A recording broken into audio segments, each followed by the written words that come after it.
నమస్కారం friends, welcome to మంచి మార్గం ఛానల్. నేను ఒక్కోసారి పర్పస్ ఆఫ్ లైఫ్, ఈ జీవితంతో ఏం చేయాలి,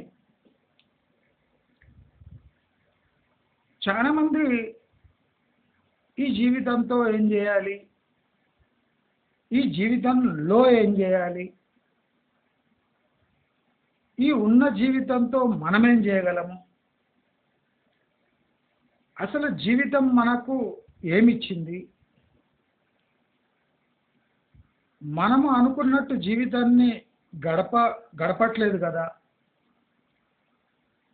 మనం అనుకున్నదేమి జీవితంలో అయ్యేదేమి, వేరేవాడి జీవితం ఎంత ఉన్నతంగా ఉంది, మన జీవితం లేదు. అంటే జీవితం రిలేటెడ్ థాట్స్ మన బ్రెయిన్లో వస్తే మనకి ఎదురయ్యే ప్రశ్నలు ఇవి. నాకు కూడా తరచుగా ఎదురవుతుంటాయి. కొన్ని 90% దానికి సొల్యూషన్స్ దొరకవు.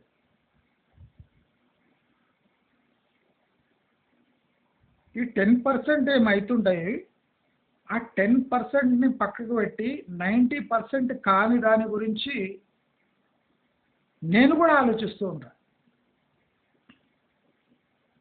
కానీ నేను ఎలా ఉంటాను అంటే, ఈ 10 జరుగుతున్నది పాస్ట్, అంటే దాంట్లో నాకు పర్ఫెక్షన్ వచ్చింది. అంటే ఈ 10% బతకడం ఎలా అనేది నాకు అర్థమైపోయింది. ఇంకా దాని గురించి ఆలోచించి దాంట్లో పెద్ద ఇంప్రూవ్మెంట్లు చేసుకునేది, దాన్ని ఒక రకమైన పర్ఫెక్షన్ తీసుకుని పోయే అంత వయస్సు, టైము మనకు లేదు. అయితే మనం 90% ఏం చేయలేకపోతున్నాము, మనం అనుకున్నది కావట్లేదు, దానిపై ఏమైనా హోంవర్క్ చేయొచ్చా? నేను పర్సనలీ చేస్తా కనుక మీతో డిస్కస్ చేస్తున్నాను, మీకు అడ్వైస్ ఇస్తలేను. నేను నాతో మాట్లాడుకుంటున్నా, నేను మీతో మాట్లాడతలేను. ఇప్పుడు నా ఎదురుగా ఇంకో మనిషి ఉన్నాడు, నాలాంటి మనిషే, నేనే. నాలాంటి మనిషితో నేను ఇవాళ సంభాషణ జరుపుతున్నా.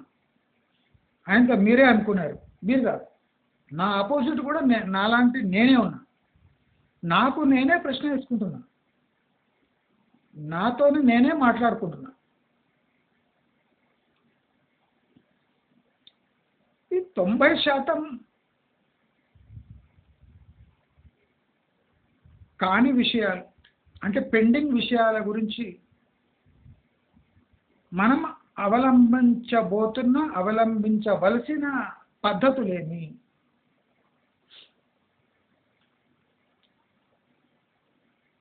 జీవితాన్ని మనం ఏ కోణంలో చూడాలి,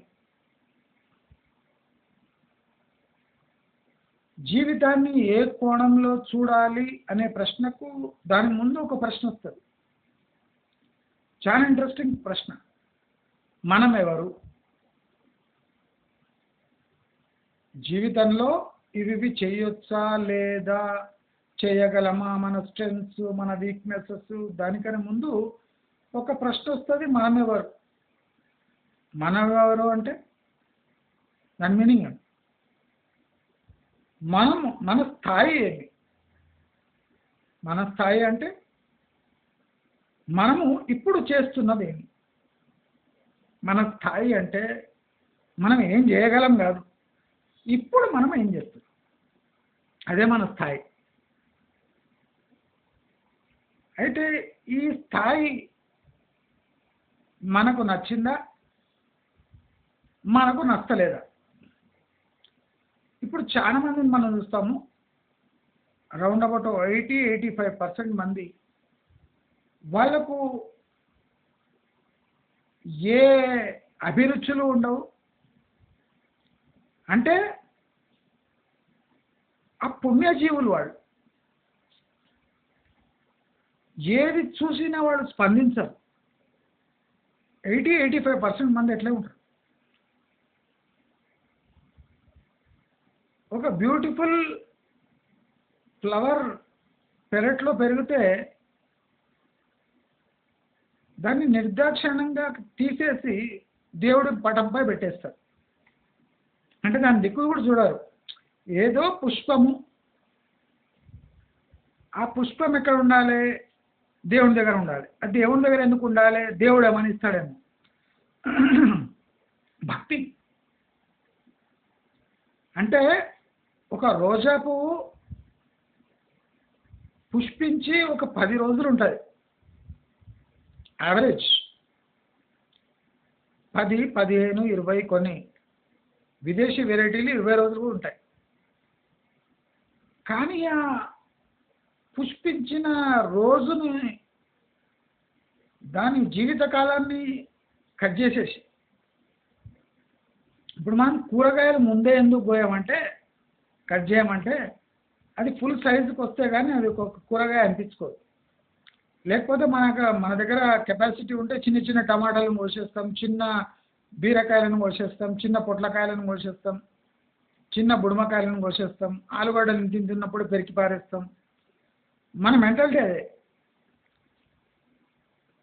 ఏదైనా ప్రీమెచ్యూర్గా మనకు పనికి రావాలి, తొందరగా పెరగాలి. అందుకోసం ఆ పౌల్ట్రీ కోళ్ళు బాగా సేల్స్ ఉన్నాయి. 15-20 రోజులు, ఒక 40 రోజుల్లో కోడి రెడీ అయిపోతుంది. 40 డేస్లో రెడీ అయిపోతుంది కోడి.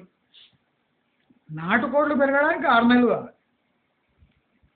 పౌల్ట్రీ కోళ్ళు 45 రోజుల్లో రెడీ అయిపోతాయి. పౌల్ట్రీ కోళ్ళు తింటే నష్టం అని తెలుసు. ఎందుకు తింటున్నాం? చీప్ అండ్ బెస్ట్ కనుక. చీప్ కనుక, ఎక్కడంటే అక్కడ అవైలబుల్ ఉంటాయి కనుక. ఎవరైనా హోటల్లో మనం ఏ కోడి తింటున్నామని అడుగుతామా? మనం దానికి ఒక పేరు ఉంటుంది, chicken 65, chicken lollipop, mutton masala, అంతే తినడమే. అంటే మనకు ఎక్కువ డీటెయిల్స్ వద్దు. మనము జీవితంలో ఒకటి బాగా నేర్చుకున్నాం మనం ఇండియాలో. నేను ఇవాళ సమాజంలో చూస్తున్నా, దేని గురించి ఎక్కువ డీప్ స్టడీ చేయొద్దు. స్టడీ చేస్తే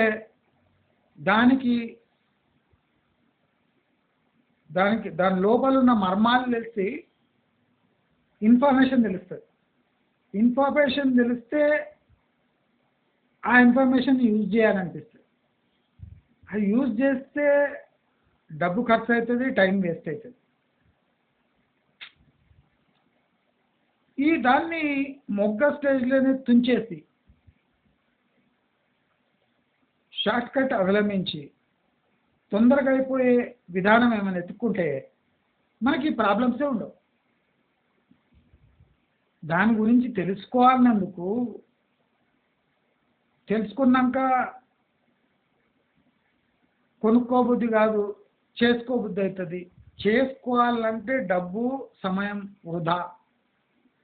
టేస్ట్ బాగా అవుతుందో లేదో, హోటల్లో వాడు వేసిన చెమట పడుతుందో లేదో, వాడు ఉమ్ము పడుతుందో లేదో, వాడు ముక్కు చేతితోనే చేస్తాడు కదా, ఆ టేస్ట్ వేరే ఉంటుంది కదా. మనం అలాంటి టేస్ట్ ఇంట్లో తేయగలమో లేదో. అంటే ఇలాంటివన్నీ వేస్ట్ ఆలోచనలు వస్తాయి మన బ్రెయిన్. అదే మనం డిసైడ్ చేసుకున్నాం అనుకోండి, స్విగ్గీ జొమాటో నుంచి ఆర్డర్ చేసుకోవాలి, కథ రెండో ఆలోచన లేదు. మనం చాలా బిజీగా లైఫ్లో, దేనికి టైం లేదు. ఏది చీప్ అయితే దాన్నే చేయాలి. అంటే ఇవన్నీ నా మనసులో రగులుతున్న ఇవి. నేను ఎవరిని బ్లేమ్ చేస్తలేను. నేను ఫస్టే చెప్పిన, ఏ సెన్సు లేని వ్యక్తులు లైఫ్లో ఏ నాన్ సెన్సు ఉండదు. ఏ సెన్సు లేని వ్యక్తుల లైఫ్లో ఏ నాన్ సెన్సు ఉండదు. పొద్దున్న లేవాలి, కాఫీ టీ తాగాలి, టిఫిన్ బాక్స్ తీసుకోవాలి, ఆఫీస్కి పోవాలి, వాడు చెప్పింది మీరు వినాలి, సాయంత్రం వస్తా వస్తా కూరగాయలు తీసుకొని ఇంటికి రావాలి, వండింది తినాలి, సీరియల్ చూడాలి, పడుకోవాలి. ఎంత స్మూత్ బ్యూటిఫుల్ లైఫ్ ఇది. దీంట్లో ఏముంది? దీంట్లో ఏం స్పీడ్ బ్రేకర్లు లేవు. ఏముంది? పొద్దున్న లేమన్నా టీ తాగాలి కదా, టీ తాగగానే టిఫిన్ తీసుకోవాలి, ఆఫీస్కి వెళ్ళిపోవాలి. ఒక పురుషుడు అంటే చేయవలసిన పనే ఇది కదా. సాయంత్రం వచ్చేటప్పుడు డ్యూటీ ఉంటుంది, కూరగాయలు తీసుకొని వచ్చేది, కూరగాయలు తీసుకోవాలి, ఇంటికి రావాలి, ప్లేట్లో అన్నం వస్తుంది, సీరియల్ తీసుకుంటూ తినాలి, తిరిగి తొంగోవాలి. సాటర్డే ఈవినింగ్ హోటల్కి పోవాలి, తినాలి, ఒక సెల్ఫీ దిగాలి. సండే లేటుగా లేవాలి, సాయంత్రం మండు కొట్టాలి, నాన్ వెజ్ తినాలి సండే, మళ్ళీ తొంగవాలి మండే రొటీన్. ప్రతి మనిషి కోరుకునేది ఇదే కదా. లైఫ్ ఇంత స్మూత్గా నడిచేటప్పుడు అనవసరంగా కొత్త విషయాన్ని నేర్చుకొని కొత్త విధంగా ఆలోచించి అనవసరంగా బుర్ర పాడు చేసుకొని జీవితాన్ని ఎందుకు పాడు చేసుకోవాలి? 85% మంది తమ అనుభవంతో ఇలాంటి జీవితాలు గడుపుతుంటే మనము పక్కదారి బట్టి అనవసరంగా లైఫ్లో రిస్కులు తీసుకొని ఎందుకు కావాలి? ఇప్పుడు ఆఫీస్ వాడు మీరు రిటైర్ అయ్యేది సార్ ఇంటికి రావద్దు అంటే తర్వాత ఆలోచిద్దాం. అప్పటి వరకు పిల్లలు చేతికి వచ్చి ఉంటారు. మొన్నటి వరకు ఆఫీస్లో బాస్ చెప్పింది నాలే, నెక్స్ట్ కోడలో కొడుకు చెప్పింది నాలే, ఇంటే అయిపోయాయి. ఇంకా కొన్ని రోజులకు దస్తే మనం అంతా ఫోటోలలోనే. ఇంకా ఎందుకు రిస్క్ తీసుకోవాలి? 60-65 వరకు బాస్ తింటిమి, రిటైర్ అవుతుంది, ఇంకెంత బతుకుతాము? 10 ఏళ్ళు. 10 ఏళ్ళు బిక్కు అనుకుంటా కోడలో కొడుకు చెప్పింది ఇంటే అయిపోయా. 75 వచ్చేది వస్తుంది. దీనికోసము యంగ్ ఏజ్లోనో రిస్క్ తీసుకొని కొత్త విషయాలు తెలుసుకొని అవి నచ్చక కుళ్ళిపోతూ నిజాలు తెలుసుకుంటే నిప్పు లాంటివి, ఆ మంట కాలుడు ఉంటుంది, అవంతా కాల్చుకొని ఎందుకు బతకాలి?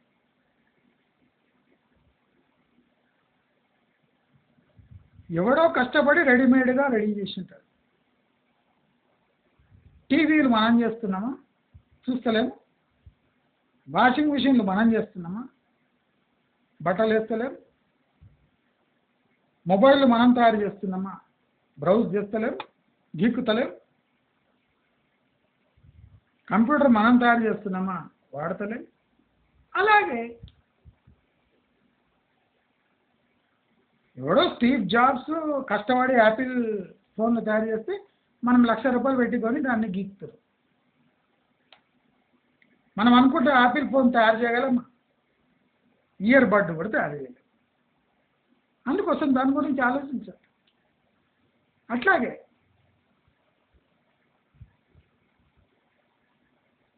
వడ్లు ఎక్కడ కాస్తాయి? భూమి లోపల కాస్తుండొచ్చు, చెట్ల మీద కాస్తుండొచ్చు. మనకు సంబంధం ఏముంది? మనం ఎందుకు ఆలోచించాలి వడ్ల గురించి?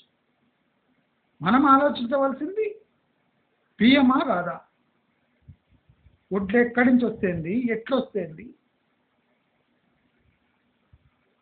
అన్నం ఉడికిందా లేదా, ప్లేట్లో పడ్డదా లేదా, తిన్నామా లేదా, చేయగలుగుతున్నాం, అంతే. ఎంత సింపుల్ లైఫ్ని మనం. ఆ రైతు వడ్లు ఎట్లా పండిస్తాడు, ఎన్ని రోజుల పంట,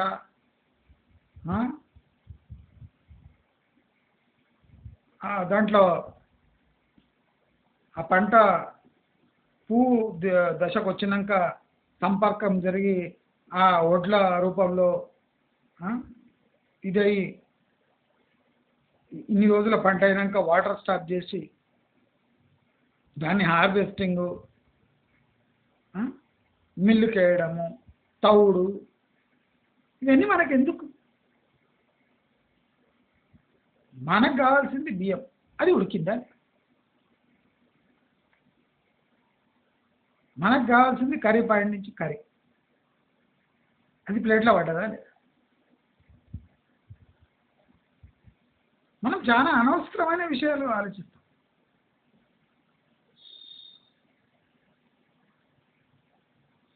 మనం ఏదైనా ఆలోచించాలి అనుకుంటే ఏఐకి వాళ్ళు టైప్ చేయాలి, ఆర్టిఫిషియల్ ఇంటెలిజెన్స్ మొత్తం చెప్తారు. మనం ఆలోచించవలసిన అవసరమే లేదు. మనం ఎందుకు ఆలోచించాలి? మనం కొత్త విషయం తెలుసుకొని దాని గురించి మదన ఎందుకు పడాలి? స్మూత్గా సాగిపోతున్న జీవితాల్లో మనమే స్పీడ్ బ్రేకర్లు ఎందుకు కన్స్ట్రక్ట్ చేసుకోవాలి? అందరూ హోమ్ లోన్లు తీసుకుంటున్నారు, పిచ్చోళ్ళ కాదు కదా? ఆ పిచ్చోళ్లలో మనం ఒకరము, తప్పేముంది? హోమ్ లోన్ గురించి ఎక్కువ ఆలోచించవలసిన అవసరం ఏముంది? నా జీతం 1,00,000, 50,000 హోమ్ లోన్ కడుతున్నా, 30,000 ఖర్చు, 20,000 ఆదా, అంతే. అందరూ అదే చేస్తున్నారు, మనమే అదే చేస్తాం. మనం డిఫరెంట్గా ఎందుకు ఆలోచించాలి? అందరు ఎందుకు ఆలోచిస్తలేరు అంటే అందరు మనుషులు కాదనా? నీవు పెద్ద స్పెషల్ అనా? అందరూ హోమ్ లోన్ గురించి ఇలాగే ఆలోచిస్తున్నారు. మనం అలాగెందుకు ఆలోచించాలి?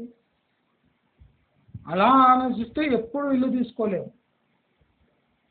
ఇలా ఆలోచిస్తే నువ్వు ఇల్లు తీసుకోవచ్చు. ఇలా ఆలోచిస్తే ఇల్లు తీసుకోవచ్చు, అలా ఆలోచిస్తే టైం వేస్ట్. ఎన్నడూ సొంత ఇంట్లో ఉండలేదు, కలగా మిగిలిపోతున్న సొంత ఇల్లు. అందరూ సొంత ఇంట్లో పోయి సుఖపడుతున్నట్టు దాఖలాలు ఉన్నాయా? మరి నీవెందుకు సుఖపడాలి? నీవెందుకు ఆశించాలి? నీ సొంత ఇంట్లో పోయినా 70,000 ఈఎంఐ కట్టి బాధపడుతున్నా అంటే తప్పులేదు. సమాజం అంతా బాధపడుతుంది 70,000 ఈఎంఐ కట్టి. సొంత ఇంట్లో ఉంటున్నామంటే పడడం అంటే అది ఒక కంపల్షనా? ఈఎంఐ కట్టుకుంటూ బాధపడుకుంటూ సమాజంతో పాటు మనం కూడా బతకొచ్చు. మనం సంతోషంగా ఉండాలి సొంత ఇంట్లో అని ఏం రూల్ ఉంది? అన్ని పిచ్చి పిచ్చి రూల్స్, పిచ్చి ఆలోచనలు. సొంత ఇల్లు భావి తరాల కోసం కొంటున్నాం. సమాజం అంతా బాధపడుతుంటే మనం సంతోషంగా ఉండాలనా, లేదా వాళ్ళ బాధ పంచుకోవాలనా, బాధలు పంచుకోవాలనా? మనం కూడా ఒక ఈఎంఐ తీసుకొని వాళ్ళ బాధల్లో మన బాధలు కూడా యాడ్ చేద్దాం. వాళ్ళు ఏడుస్తుంటే మనం కూడా వాళ్ళతో కూర్చొని ఏడుద్దాం. వాడు 70,000 కడితే మనం 80,000 ఈఎంఐ కడదాం. సమాజం అంతా ఒక తాటిపై వచ్చి ఏడుస్తుంటే మనం ఆ సమాజ స్థాయికి చేరుకోకుండా మనం సుఖపడుకుంటూ ఏం బాగుపడతాం? మనం సమాజం ఏడుస్తుంటే మనం నవ్వాలనా? సమాజం తెలివి లేకుండా ప్రవర్తిస్తుంటే మనం తెలివి గల వాళ్ళలా ఉండాలనా? ఆ గర్వము, ఆ రోషము, ఆ అహంకారం ఎందుకు? సమాజం ఏడుస్తుంది, మనం ఏడుద్దాం. సమాజం పిచ్చి పిచ్చిగా ప్రవర్తిస్తుంటే మనము తెలివిగా చాకచక్యంగా ఎందుకు ఉండాలి? మనం కూడా పిచ్చి పిచ్చిగా ప్రవర్తిద్దాం. సమాజంతో మమేకమవుదాం. తప్పేముంది? ఇలా చేస్తేనే సమాజంలో మనకు ఒక గుర్తింపు, గౌరవము, కలిసిమెలిసి ఉండడము. అంటే దుఃఖంలో పాలు పంచుకోవడం. దుఃఖము అంటే ఈఎంఐ రూపంలో దుఃఖం వస్తుంది. కర్రీ పాయింట్కి వెళ్ళే భార్య దొరికితే దుఃఖం వస్తుంది.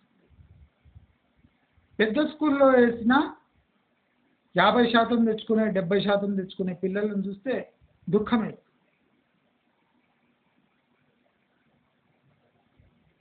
ఆ దుఃఖాన్ని మనం మనం కూడా భరిద్దాం. సమాజం భరించట్లేదు. సమాజానికి వ్యతిరేకంగా పోయి మనం ఏం సాధిస్తాం?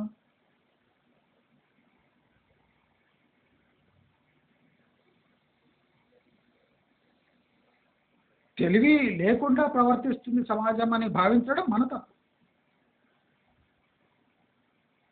తెలివి తక్కువతనం సమాజంలో అంటే వ్యాప్తంగా కంప్లీట్లీ వ్యాపించినప్పుడు మనమే తెలివి చేసుకొని ఏం చేస్తాం?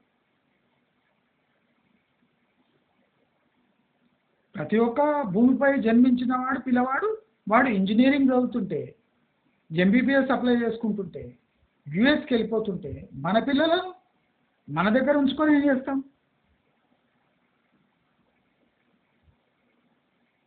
సమాజం మొత్తం పిల్లల్ని గొర్రెలా చూస్తుంది. టైం రాగానే కటింగ్కి పంపించాలి. మన పిల్లల్ని మనం దాచుకొని ఏం చేస్తాం?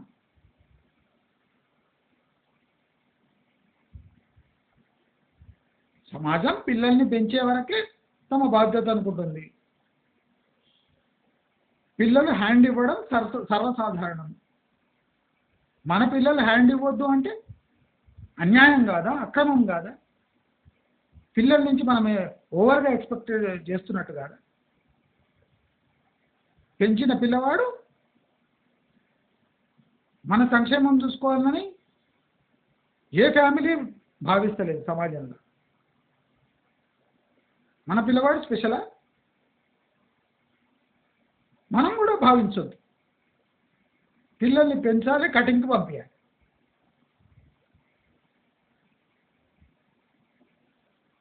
సమాజానికి బలైపోతాడు.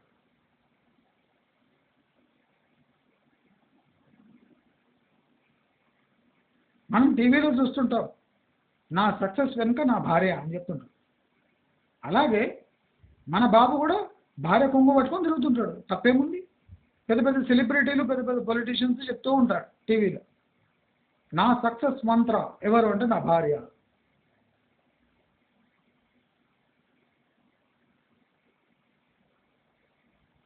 యాక్చువల్గా వాడిని సక్సెస్ మంత్రం వాడి ఇద్దరు ముగ్గురు ఉంచుకున్నాడు ఉంటారు, అది టీవీలో చెప్పలేడు. నా భార్య అని చెప్తాడు. తప్పేముంది? అటువంటి పెద్ద పెద్ద పొలిటీషియన్స్, పెద్ద పెద్ద వాళ్ళే యాక్టర్స్, పెద్ద పెద్ద సామాజిక సంఘ అంటే పరివర్తన చేసుకుంటే వాళ్ళే చెప్తుంటారు, నా సక్సెస్ఫుల్ ఇంకా నా భార్య అని. మా బాబు కూడా ఇట్లనే పెళ్ళైనాక పెళ్ళం కొంగు పట్టుకొని తిరుగుతాడు. తప్పేముంది? రేపు ఇంటర్వ్యూ తీసుకొని వాడు కూడా చెప్తాడు, నా సక్సెస్ కనుక మా అమ్మ నాన్న కాదు నా భార్యే అని చెప్తాడు. తప్పేముంది? ఎక్కువ ఆలోచించవద్దు. వాడు ఎవరో ఇంటర్వ్యూ తీసుకున్నా అది చెప్తాడు, ఒక ఆడది అని చెప్తాడు.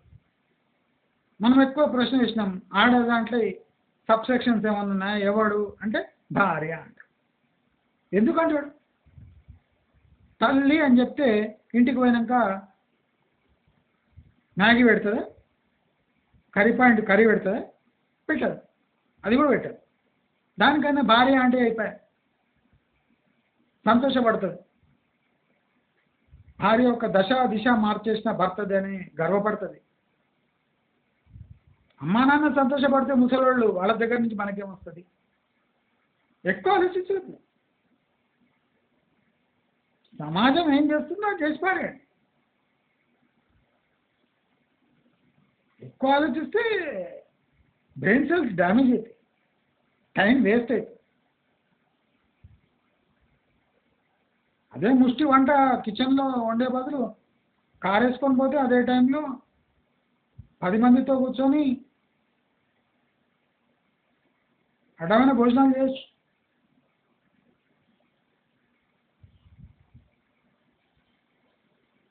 ఆడవాళ్ళకు కూడా బ్రేక్ కావాలి. ఎంత కష్టపడతారు వాళ్ళు.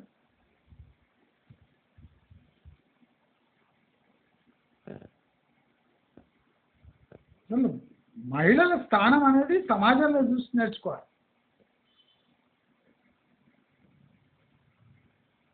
కొన్ని ఏళ్లుగా ఈ ఆడవాళ్లపై జరిగే అకృత్యాలు అన్నీ ఈ జొమాటో, స్విగ్గీ వచ్చినాక చాలా తగ్గినాయి, కొట్లాటలు తగ్గినాయి. భార్యాభర్తల మధ్యలో గొడవలు తగ్గినాయి. అమ్మ పిల్లల మధ్యలో గొడవలు తగ్గినాయి. అందరికీ చేతిలో ఒక స్మార్ట్ ఫోను, దాంట్లోని డబ్బులు, ఎవరికి కావాల్సింది వాళ్ళు స్విగ్గీ జొమాటోతో తెప్పించుకుంటారు. ఇది మహిళ యొక్క అభివృద్ధి కాదా? పురోగతి కాదా? వంట గదే అనే మహమ్మారి నుంచి ఒక మహిళను అంటే లిబరేట్ చేసిన ప్రాసెసే స్విగ్గీ జొమాటో. ఆ స్విగ్గీ జొమాటో లాంటి కంపెనీపై ఏడవడం ఏంటి? భార్య చెప్తే ఇంటుండొచ్చు, వినకపోతుండొచ్చు, కానీ స్విగ్గీ జొమాటో అలాగా ఆర్డర్ చేసినామంటే చచ్చినట్టు 10 నిమిషాల్లో నీ టేబుల్ మీద ఉంటుంది.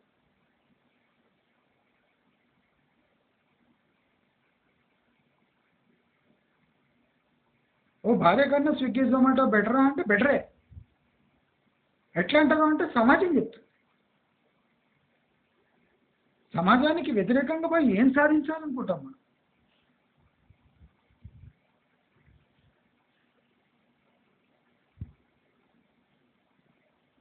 కొన్ని పనులు సమాజం చేస్తుంది అంటే అది మనము పాటించడం వల్ల సమాజంలో ఒక భాగంగా అవుతాం.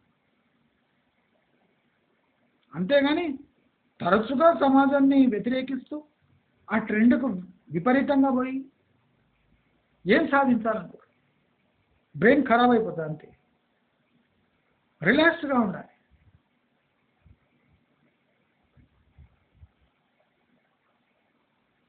రోజా పువ్వుని చెట్టుపై ఉంచితే ఏం లాభం? తేనెటీగలు ముసురుతాయి,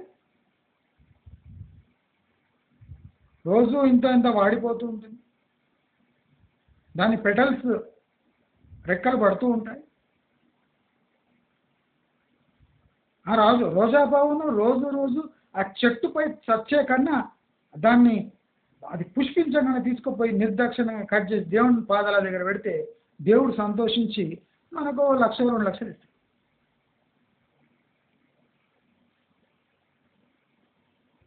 ఆ రోజా పువ్వు ఆ చెట్టుపై ఉండి ఎవరిని ధరిస్తుంది? ఆలోచించుగాక. ఆ రోజా పువ్వు రోజు దాని చెట్టుపై ఉంటే రోజు దానిపై దృష్టి, దాని పతనం రోజు మనం చూడాలి. అదే కట్ చేసి దేవుని దగ్గర పట్టేస్తే బేసిక్. అసలు నేను అడిగేది ఏమంటే ఆ రోజా చెట్టుని ఎందుకు తేవాలి? దానికి మెన్యూలు ఎందుకు వేయాలి? రోజ్ మిక్స్ ఎందుకు వేయాలి? చాయ్ పత్తా తాగింది ఎందుకు వేయాలి? దాన్ని ఎందుకు గెలకాలి? నీళ్లు రోజు ఎందుకు వేయాలి? ఎందుకు వేయాలి? 40 రూపాయలు 60 రూపాయలు కిలో రోజా పువ్వు, 1/2 కిలో తీసుకొని వస్తే దేవునికి సమర్పిస్తే అయిపోయాయి. 2 భార్య జుట్ల, 2 దేవుని చెవుల పెట్టేస్తే కథం, ఇద్దరు ఖుష్. భార్య జుట్టులు పెడితే ఆమె ఖుష్, దేవుని చెవులో పెడితే దేవుడు ఖుష్. 10-20 రూపాయలు అయిపోయే సమస్యను ఒక చెట్టు తెచ్చి దాన్ని నాటి రోజు దానికి ఏమనేసి పరిరక్షించి చీడపుడలు పడితే దానికి స్ప్రే కొట్టి లాస్ట్కి మనకు దొరికేదేమి ఒక రోజా పువ్వు. ఆ బోడి రోజా పువ్వు కోసం చెట్టును మొత్తం పెంచాలి. సమాజం అందరు రోజా పువ్వు చెట్లు పెంచుతున్నారా? పొద్దున్నే 6 గంటలకు లేచిపోతే పూలు అమ్మేటోడు ఉంటాడు, వాడి దగ్గర పోయి 60 రూపాయల కేజీలో 1/2 కిలో తీసుకుంటే 30 అవుతుంది, ఇచ్చేస్తే అయిపోయి. చూడండి లైఫ్ ఎంత సాఫీగా సాగిపోయే లైఫ్ను మనము రోజా పువ్వు చెట్టు పెంచడం వల్ల ఎంత కాంప్లికేటెడ్. మన జీవితం అంతే. 85% మంది ఎంతో స్మూత్గా, చచ్చినా తెలియదండి, వాడు చచ్చిండా బతికినా కూడా తెలియదు, అంత స్మూత్గా సమాజాన్ని ఏమాత్రం డిస్టర్బ్ చేయకుండా బతికేస్తున్నారు 85% మంది, 90% మంది. వాళ్ళని చూసి మనం నేర్చుకోవద్దా? వాళ్ళు నేచర్ని డిస్టర్బ్ చేయరు, జనాలను డిస్టర్బ్ చేయరు, పిలిచిన ఫంక్షన్కి చకచకా తయారై వెళ్ళిపోతారు. ఒక ఫంక్షన్కి పోవటం వల్ల, ఒక గిఫ్ట్ ఇవ్వటం వల్ల మన టోటల్ ఫ్యామిలీ తిండి ఖర్చు మిగులుతుందని ఎంతమంది ఆలోచిస్తారు. మనం తినటం వల్ల ఆ వధూవరుల ఆత్మ ఎంత శాంతిస్తుందో ఎవరు ఆలోచిస్తారు.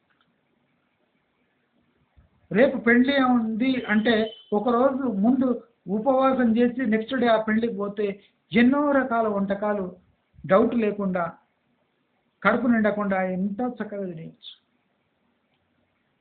ఒక పెళ్లి ముందర మనం ఆచరించే ఉపవాసం వల్ల ఆ వధూవరుల తండ్రులు తల్లులు ఖర్చు పెట్టే 200 రూపాయల ప్లేటుకు న్యాయం చేసిన వాళ్ళు అవుతామా లేదా?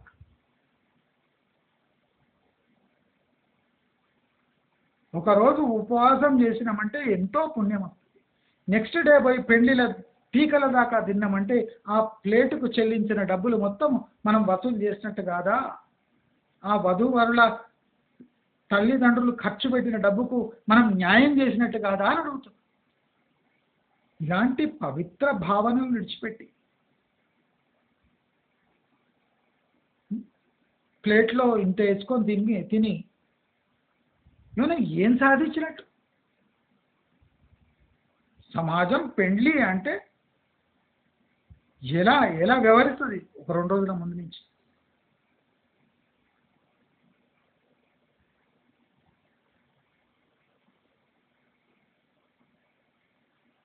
మనం ఎంతో కాలంగా లాకర్లో పెట్టుకున్న బంగారాన్ని తీసి వేసుకొని 10 మంది పొగుడుతుంటే ఆ జీవితం సార్థకం కాదా అని అడుగుతుంది. మన భర్త రాత్రంబగలు కష్టపడి ఆ బంగారాన్ని సంపాదించిన బంగారాన్ని మనం లాకర్లో పెడితే అన్యాయం కాదా అని అడుగుతుంది. అదే బంగారాన్ని మనం తీసుకొని పెళ్లిళ్ళలో వేసుకొని తిరుగుతుంటే ఇది ఎవరికి పిచ్చిండు అంటే నా భర్తకి పిచ్చిండు, నా కొడుకు పిచ్చిండు అని గర్వంగా చెప్పుకుంటే దానికి న్యాయం కాదా అని. సమాజం తీరు ఎంత స్మూత్గా ఎంత నిజాయితీగా సమాజం మొత్తం బంగారం గురించి పిచ్చిగా ప్రవర్తిస్తున్నట్టు దానికి కారణం అదే.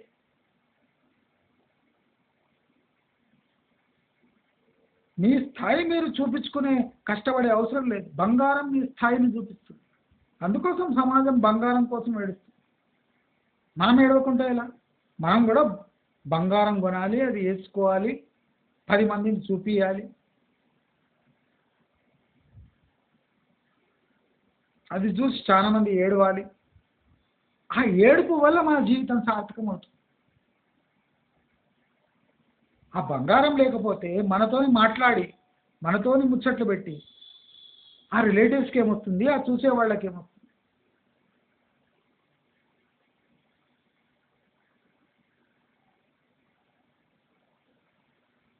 వంద మంది సొమ్ములు వేసుకొని తిరుగుతున్నారంటే వధూవరుల వైపు ఎవడే కన్నెత్తి చూడరు. పెళ్ళి ఎప్పుడైపోయిందో మనకే తెలియదు. ఆ బాజా భజంత్రి వాడు టీ డమ్ డమ్ డమ్ డమ్ కొట్టంగానే అప్పుడు అర్థమవుతుంది పెళ్ళి అయిపోయింది. ఇన్ని అక్షంతలు వారే చూడు, మళ్ళా మన శారీస్ మన జ్యువెలరీ తీసుకోవచ్చు. మనం ఒక పెళ్ళికి ఎందుకు పోయేది? అటు 10 మంది ఇటు 10 మంది కలుస్తారనే కదా. ఆ వధూవరుల ముఖం మనం చిన్నప్పటి నుంచి చూస్తుంటాం, వాళ్ళ ముఖాలు చూసుడేది. పెళ్ళి అయితే వాళ్ళు సుఖపడతారు, మనమేం సుఖపడతామా? హనీమూన్కి మనం అందరం పోతామా? కానుకలు మనకందరికి వస్తాయా? వధూవరులకు వస్తాయి. వాళ్ళకి కావాల్సింది ఏంది? కానుకలు, హనీమూను. వాళ్ళు కానుకలు తీసుకొని ఎంజాయ్ చేసుకుంటూ హనీమూన్కి పోతే మనం పెళ్ళికి పోయి వెలగబెట్టేది ఏంది? మనకు దొరికేది ప్లేట్ కూడు. దాని బదులు మనకున్న సొమ్ములు మనం వేసుకొని 10 మందితో ముచ్చట్లు పెట్టుకుంటా టైం గడిపేయకుండా ఆ వధూవరులపై అక్షంతలు చల్లితే మనకేమొస్తుంది? సమాజాన్ని ఎందుకు తక్కువ పడుతున్నాం?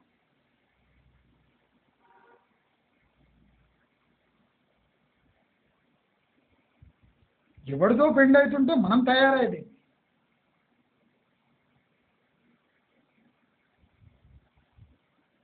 ఎందుకంటే ఆ వధూవరుల జీవితాలు ఎలా ఉంటాయో మనకు తెలియదు. మనం జీవితం ఎట్లయిపోయింది అని 10 మందికి చూపించడానికే మన పెళ్లికి పోయేది. సమాజం తీరే అది. మనం సమాజాన్ని విస్మరించి ఏం చేస్తున్నాం? ఏం సాధిస్తున్నా ఒకసారి ఆలోచించండి.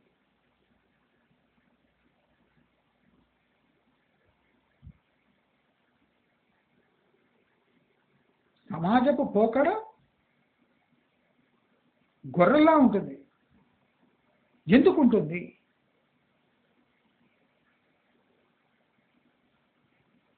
మనం మెదడులో జరిగే ఆలోచన మన 60% నుంచి 70% ఎనర్జీని గుంజేస్తుందట. ఇది మనకు అవసరమా? ఆలోచన ఎంత తక్కువ చేసి, ఎంత మెడిటేషన్ చేసి, ఎంత మన గురించి ఆలోచించుకొని, ఎంత తక్కువ ఆలోచిస్తే అంత సుఖంగా ఉంటుంది జీవితం.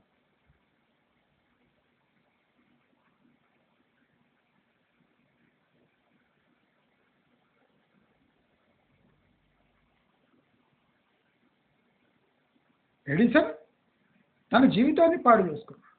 మనకేం సంబంధం? గ్రామ్ బెల్ తన జీవితం అంతా ధారపోసాడు. మనకేం సంబంధం? స్టీవ్ జాబ్స్ యాపిల్ ఫోన్ని కనుగొనడానికి ఏండ్లు గడిపేశారు, క్యాన్సర్ వచ్చి చచ్చిపోయాడు. మనకేం సంబంధం? మనం యాపిల్ ఫోన్ వాడుతున్నామా, మనం బెల్ వాడుతున్నామా, మనం ఫోన్ వాడుతున్నామా? మనకు అంతే అవసరం. వాడేవాడు, వాడి చరిత్ర ఏంటి మనం చూసుకొని ఏం చేయాలి? మనకేం అవసరం వాడి జీవితం? ఫోన్ ₹1,00,000 వాడుతున్నామా లేదా? బల్బు వెలిగిందా లేదా?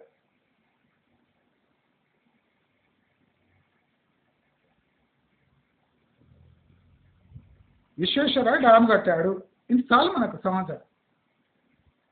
విశ్వేశ్వరయ్య డ్యామ్ కట్టాడు, ఇంతే. మన జీవితకాలం మనకు కావాల్సిన సంవత్సరం ఇంతే. ఆయన ఎట్లా కష్టపడ్డాడు, ఆయన తెలివితేటలేమి, ఆయన ఎక్కడ చదువుకున్నాడు, ఇవన్నీ మనకు వివరాలు ఎందుకు? బుర్ర ఖరాబ్ చేసుకోవడానికి ఎందుకు? విశ్వేశ్వరయ్య డ్యామ్ కట్టాడు కదా. అబ్దుల్ కలాం ఒక సైంటిస్ట్. రాకెట్ ఇట్లా పంపించిండా, రాకెట్ ఎట్లా పంపించిండా, ఆయన ఏం చేసిండు, ఆయన తుర్కోడా హిందూనా, ఆయన ఎట్లా కష్టపడ్డాడు మనకెందుకు? అబ్దుల్ కలాం రాష్ట్రపతి, ఒక సైంటిస్ట్ సార్.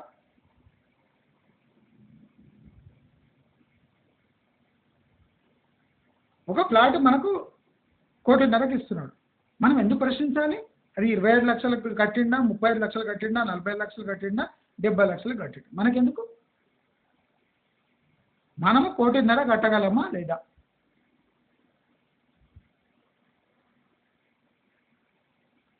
వాడు 25 లక్షలకు కట్టి మనకు 1,50,00,000 అమ్మితే మనకెందుకు? వాడు 70 లక్షలకు కట్టి 1,50,00,000 అమ్మితే మనకెందుకు? మనం 1,50,00,000 కట్టగలమా లేదా?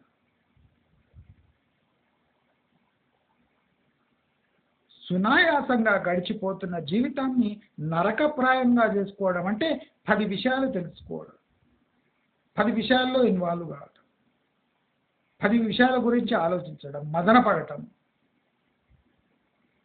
ఇదా కావాల్సింది మన జీవితం? రజనీకాంత్ ఎప్పుడో చెప్పాడు, నా దారి రహదారి.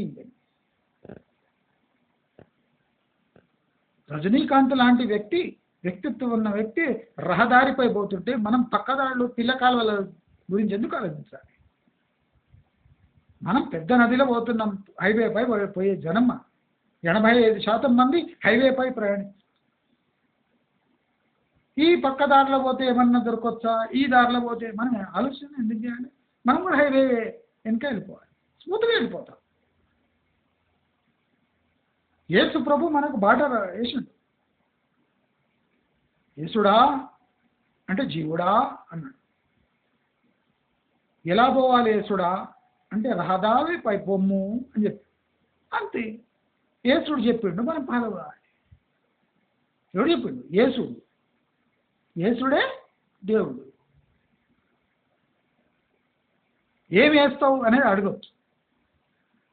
యేసుడే దేవుడు.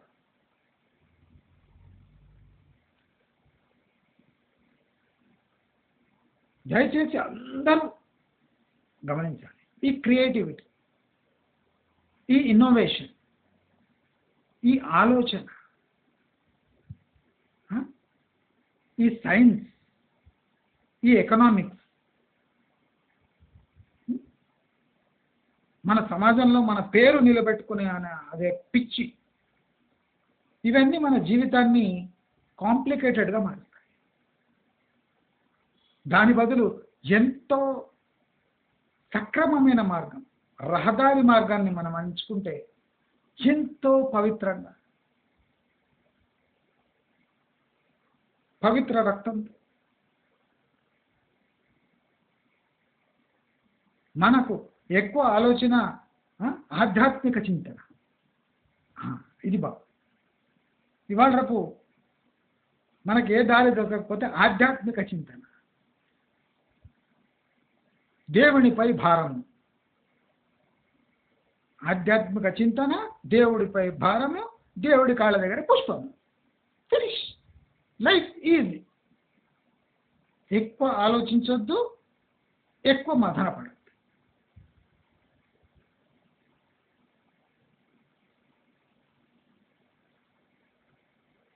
నేను ఇవాళ చెప్తున్నా, నేను ఇంతసేపు చెప్పినా కదా, ఇది ఏది నేను ఫాలో చేయలేకపోయిన జీవితం. బాధపడుతున్నా, మదన పడుతున్నా, ఫెయిల్ అవుతున్నా, లేస్తున్నా, పడుతున్నా, మిమ్మల్ని అందరినీ టార్చర్ చేస్తున్నా. దీని బదులు నా పట్టు నేను ఇంట్లో ఉండి అదేదో ట్రేడింగ్ చేసుకొని 4 డబ్బులు పక్కలు వేసుకొని నేను కూడా ఏదో రియల్ ఎస్టేట్లో ఇన్వెస్ట్ చేసి దానికి గృహప్రవేశం చేసి దాంట్లో పోయి చివాట్లు తింటూ చివాట్లు పెడుతూ కోపంతో రగిలిపోతూ ఈఎంఐ కడుతూ పిల్లల పెళ్ళిళ్ళు చేసి రిటైర్ అయిపోక